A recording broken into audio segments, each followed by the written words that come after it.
Моята кариера започна преди около 13 години. Първата ми работа беше програмист на половин работен ден в фирма Prosist, след което тази фирма бе закупена от SAP.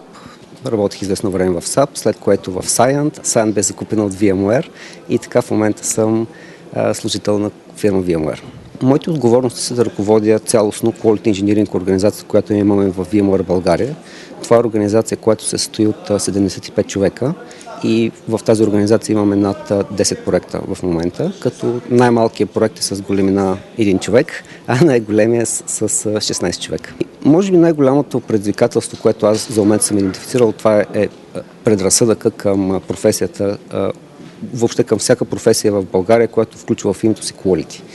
Някакси тази професия не се възприема добре от хора с development background, а всъщност това е професия, която изисква абсолютно същите умения за програмиране, както и на стандартна development позиция. Дори мога да кажа, че тази професия изисква по-големи технически възможности и по-сериозни умения за писане на качествен код, защото ако девелопмента има Quality Engineering, който трябва да провери качеството на кода на девелопмента, то Quality Engineering няма друг отдел, който трябва да провери качеството. Така че кода, който се създава от Quality Engineering отдела, се очаква да бъде с по-високо качество. Най-важното е ние да направим един продукт и този продукт да стигне до крайния клиент с високо качество.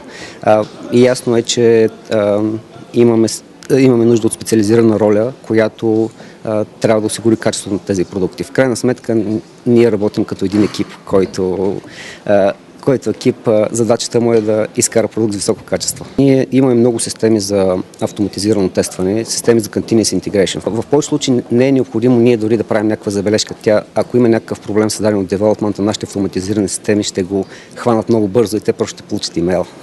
Има много причини защо Quality Engineering или Software Test Automation или Automation Developer. Това са различни имена на една и съща професия в различни компании. Има много причини защо тази професия трябва да е предпочитана. На първо място за момента мисля, че пазара е доста по-пренаситен по отношение на хора на development позиции, отколкото на позиции Quality Engineer. Съответно, поради този факт, че има по-малко такива специалисти, дава по-големи кариерни възможности. Освен това, по отношение на технологии и по отношение на проблеми, които се решават от тези специалисти, ако сравним стандартен development проект, там по-голяма част от проблемите вече са решени. Докато в Quality Engineering се налага постоянно да се измислят нови неща и да се пробват нови инструменти, да се решават проблеми, които досега не са били решавани.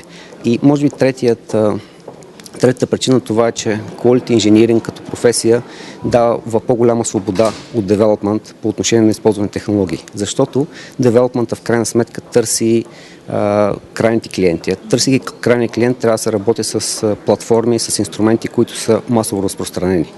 И промяната на някои от тези инструменти би довел до голямо сътресение в потребителите. Докато в Quality Engineering като организация, която разработва продукт за вътрешно използване, свободата за използване на нови технологии и нови инструменти е много по-голяма.